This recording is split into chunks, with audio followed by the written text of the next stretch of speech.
Friends, ರಿದಾ boutique ಯಲಹಂಕದಿಂದ ಚಂದನ ಅನ್ನೋ customer ರಾಯಚೂರಿಂದ ಬಂದು ನನಗೆ ಸ್ಯಾರೀಸ್ ಕೊಟ್ಟು ಬ್ಲೌಸ್ ಸ್ಟಿಚಿಂಗ್ ಹೇಳಿದ್ರು. ಸೊ ಇದ್ದು ಕಂಟಿನ್ಯೂಷನ್ ವಿಡಿಯೋ ಆಗುತ್ತೆ. ಸ್ಯಾರಿ ಬಂದು ಕಸ್ಟಮರ್ದಾಗಿರುತ್ತೆ. ಪಿಕೋ ಫಾಲ್ ಹೇಳಿದ್ರು, ಬೇಬಿ ಟ್ಯಾಸಲ್ ಹೇಳಿದ್ರು, ಕಾಣಿಸ್ತಾ ಇರ್ಬೋದು. ಬೇಬಿ ಟ್ಯಾಸಲ್ಸ್ ಮಾಡಿಕೊಟ್ಟಿದ್ವಿ ಡ್ಯೂಯಲ್ ಶೇಡಲ್ಲಿ ಇವರಿಗೆ. ಮತ್ತು ಬ್ಲೌಸ್ ಬಂದು ಹ್ಯಾಂಡ್ ವರ್ಕಲ್ಲಿ ಬೇಕು ಅಂತ ಹೇಳಿದರು. ಹ್ಯಾಂಡ್ ವರ್ಕಲ್ಲಿ ಬ್ಲೌಸ್ ರೆಡಿ ಆಗಿದೆ. ಸುಮಾರು ಸ್ಯಾರೀಸ್ ಕೊಟ್ಟಿದ್ದಾರೆ ಅಂತ ಹೇಳಿದ್ದೆ. ಒಂದೊಂದಕ್ಕೊಂದೊಂದು ಥರ ಡಿಸೈನಲ್ಲಿ ನಾನು ರೆಡಿ ಮಾಡಿ ಕೊಟ್ಟಿದ್ದೀನಿ. ನಾರ್ಮಲ್ ಸ್ಟಿಚಿಂಗ್ ಹೇಳಿದರು, ನಾರ್ಮಲ್ ಸ್ಟಿಚಿಂಗ್ ಮಾಡಿದ್ದೀವಿ.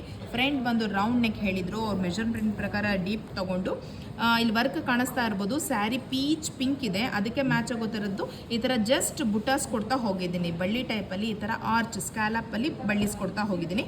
ಮತ್ತು ಲೋಡಿಂಗ್ ಬಂದು ಗೋಲ್ಡ್ ಕಲರ್ ಕೊಟ್ಟು ಒಂದು ಕ್ರಿಸ್ಟಲ್ ಬೀಡ್ಸಲ್ಲಿ ಲೋಡಿಂಗ್ ಕೊಡ್ತಾ ಇದ್ದೀನಿ. ಸೇಮ್ ಡಿಸೈನ್ ಕಂಟಿನ್ಯೂ ಆಗ್ತಾ ಇದೆ ಸ್ಲೀವ್ಸಲ್ಲಿ. ಈ ಡಿಸೈನ್ ಇವ್ರ ಸ್ಯಾರಿಗೆ ಮ್ಯಾಚ್ ಆಗುತ್ತೆ ಅಂತ ಈ ರೀತಿಯಾಗಿ ಮಾಡಿಕೊಟ್ಟಿದ್ದೀನಿ. ಎಡ್ಜಲ್ಲಿ ಕೂಡ ಪೈಪಿಂಗ್ ಕೊಟ್ಟಿದ್ದೀನಿ. ಬ್ಯಾಕ್ ನೆಕ್ ಬಂದು ನಾರ್ಮಲಾಗಿ ರೌಂಡ್ ನೆಕ್ ತೊಗೊಂಡಿದ್ದೀನಿ. ಇವ್ರಿಗೆ ಫ್ರಂಟ್ ಟು ಬ್ಯಾಕ್ ಎರಡು ರೌಂಡ್ ಇದೆ. ಸೇಮ್ ಡಿಸೈನ್ ಕಂಟಿನ್ಯೂ ಆಗಿ ಒಂದೊಂದು ಬುಟಾಸ್ ಕೊಟ್ಟಿದ್ದೀನಿ. ಸ್ಯಾರಿ ಬೇಸ್ ಕಲರಲ್ಲಿ ವಿತೌಟ್ ಫಿಲ್ಲಿಂಗಲ್ಲಿ ಡೋರಿ ಮಾಡಿಕೊಟ್ಟಿದ್ದೀನಿ. ಸೊ ಈ ಬ್ಲೌಸು ಲುಕಿಂಗ್ ವೈಸ್ ಬಂದು ಈ ರೀತಿಯಾಗಿ ರೆಡಿ ಆಗಿದೆ. ಸೊ ಈ ಥರ ಬ್ಲೌಸಸ್ ನೀವು ಸ್ಟಿಚ್ ಮಾಡಿಸ್ಕೊಳ್ಬೇಕು ಅಂದರೆ, ಇದ್ರ ಕಾಸ್ಟ್ ತಿಳ್ಕೊಳ್ಬೇಕು ಅಂದರೆ ಸ್ಕ್ರೀನ್ ಮೇಲೆ ಕೊಟ್ಟಿರೋ ವಾಟ್ಸಪ್ ನಂಬರಲ್ಲಿ ನನಗೆ DM ಮಾಡಿ. ಜೊತೆಲಿ ಇದೇ ಥರ ಡೈಲಿ ಅಪ್ಡೇಟ್ಗೋಸ್ಕರ ರಿದಾ ಬೋಟಿಕ್ ಪೇಜ್ನ ಫಾಲೋ ಮಾಡೋದನ್ನ ಮರಿಬೇಡಿ. ಆದಷ್ಟು ಶೇರ್ ಮಾಡಿ. Thank you for watching.